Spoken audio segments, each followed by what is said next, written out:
Sudarlun sempat populer di tahun 90-an, Tamiya belum sepenuhnya redup, setidaknya bagi sebagian warga di kota Banda Aceh. Tergabung dalam komunitas Tamiya Banda Aceh, penggemar mainan roda 4 mini ini bahkan rutin menggelar balapan. Seperti halnya pada kesempatan ini, mereka kembali menggelar balapan pada trek khusus yang dilangsungkan di lantai 2 sebuah warung kopi di kawasan tepi kali, kota Banda Aceh.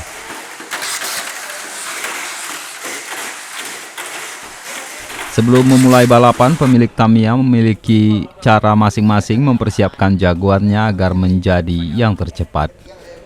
Mulai dari memilih ban, casing, hingga komponen-komponen khusus untuk kemudian dirakit dan dilepas di dalam trek. Kalau Tamiya ini kan kita sudah lama sebenarnya main Tamiya ini, sudah dari dulu, sudah beberapa tahun yang lalu. Memang sudah hobinya begitu. Cuman kalau Tamiya di Banda Aceh ini sudah mulai yang seperti ini disebut STO, Tamiya standar original. Jadi dia ada STO 50, ada STO 100, ada 75. Jadi kelas ini udah dilombakan di Banda Aceh ini udah sekitar dari tahun 2010 mulai. Saking cepatnya saat beradu balapan, beberapa Tamiya bahkan terlempar keluar trek.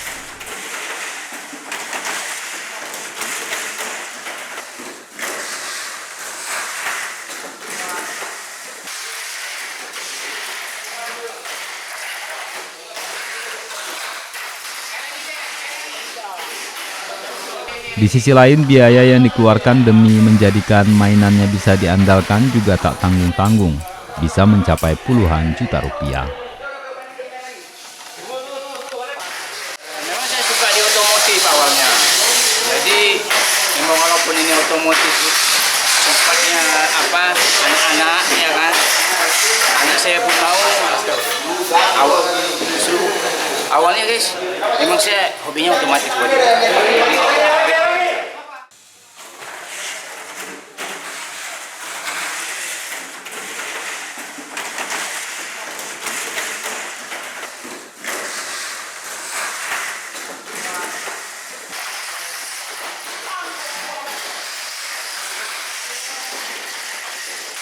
Dari Banda Aceh, Hendri, Serambion TV.